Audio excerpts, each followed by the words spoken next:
Saudara-saudari yang terkasih dalam Tuhan, Shalom, Shalom.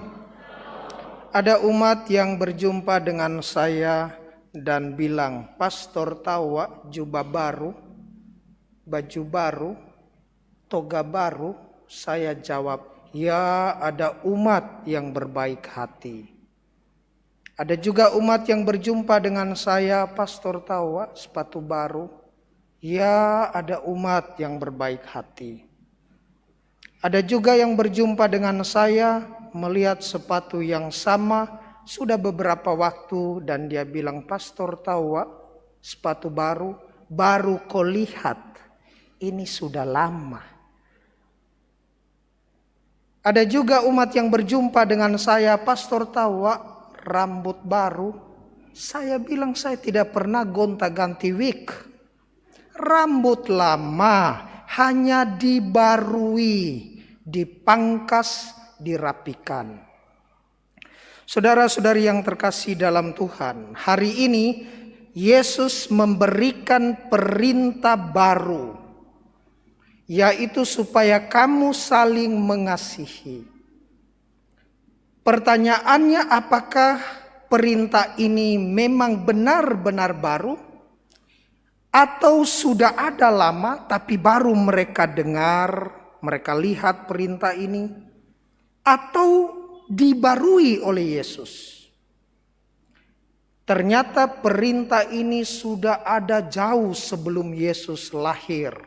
Terdapat dalam kitab Torah. Dalam Imamat 19 ayat 18 dikatakan, janganlah engkau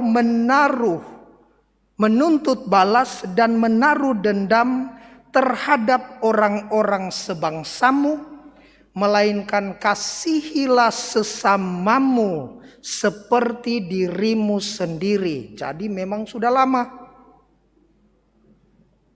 Dan sekarang Yesus memperbarui perintah ini. Kita tahu orang Yahudi memandang diri mereka sebagai orang-orang pilihan Tuhan. Dan ketika Injil ditulis dalam bahasa Yunani, kita menemukan dalam bahasa asli perikop ini tentang perintah baru tidak pernah dikatakan, dikutip, ditulis di sana tentang neos, tetapi tentang kainos. Neos berarti baru, kainos berarti baru. Tetapi neos berhubungan dengan kronos, dengan runut sejarah, dengan waktu. Sedangkan kainos berhubungan dengan kualitas, dengan mutu, dengan isi. Maka Yesus membarui kualitas dari perintah ini. Apa yang dibarui? Tadi saya katakan Bapak Ibu. Orang Yahudi memandang diri mereka sebagai the chosen people, umat pilihan sesama bangsa mereka. Maka bangsa-bangsa lain itu bukan orang terberkati, mereka terkutuk, najis, kafir, mereka adalah hewan binatang. Ketika dikatakan dalam Imamat 19 ayat 18, jangan engkau menuntut balas dan menaruh dendam terhadap orang-orang sebangsamu, tetapi kasihilah sesamamu. Siapa sesama orang Yahudi? Orang-orang sebangsa. Kita ingat ajaran Yesus tentang orang Samaria, cerita tentang orang Samaria. Kanaan, Samaria, Sirofenesia itu orang-orang goyim. Orang Yahudi memandang diri mereka amsegulah, sedangkan yang lain goyim. Maka ketika Yesus mengatakan, siapakah sesamamu yang kau kasihi? Termasuk orang-orang Samaria, bukan hanya orang-orang sebangsa.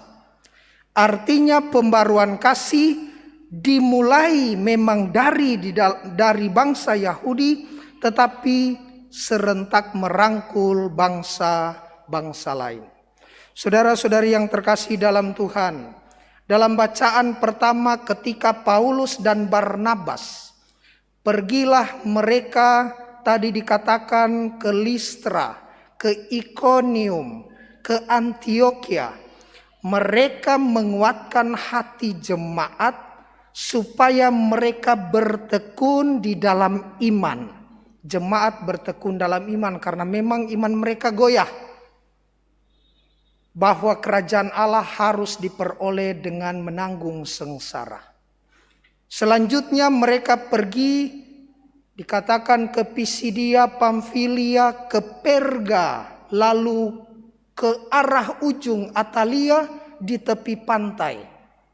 Apa yang mereka buat di sana? Mereka memberitakan firman.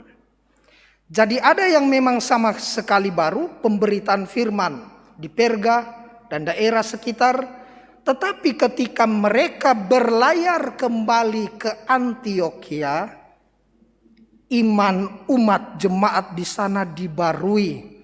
Kumpul semua jemaat penatua-penatua dipanggil oleh Paulus, berkumpul. Lalu apa yang Paulus katakan?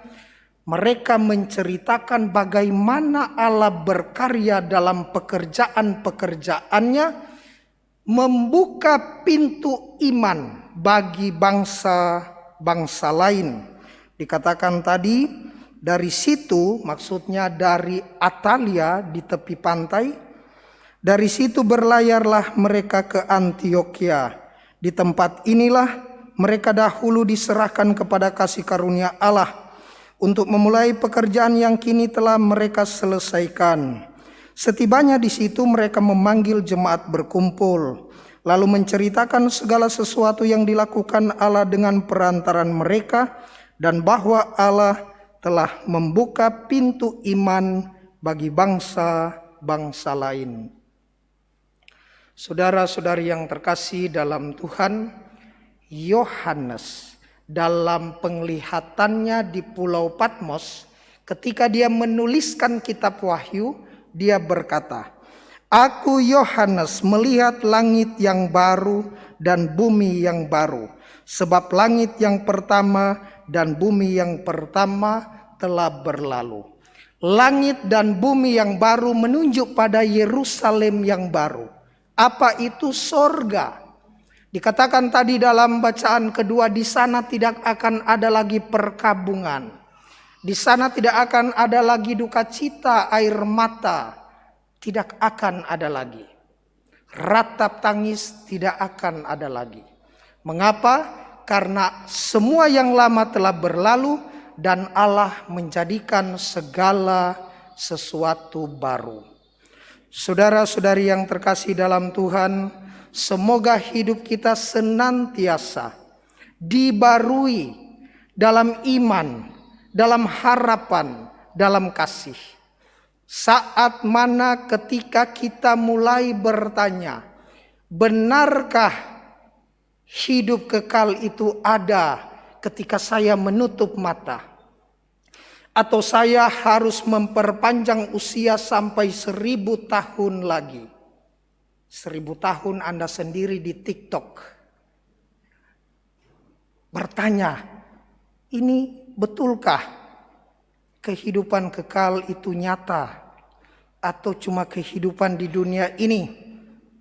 Saat itulah iman kita perlu dibarui.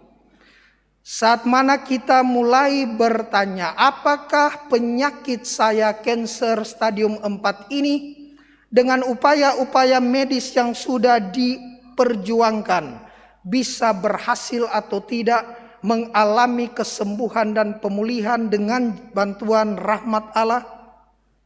Saat itulah harapan kita perlu dibarui. Saat mana kita bertanya, haruskah saya mengampuni sahabat karib saya, teman dekat saya, tetangga dekat saya, yang selama ini saya percayai ternyata mengkhianati saya, menjadi musuh dalam selimut, menikung teman seiring, menggunting dalam lipatan, haruskah saya ampuni? Saat itulah kasih kita perlu dibarui.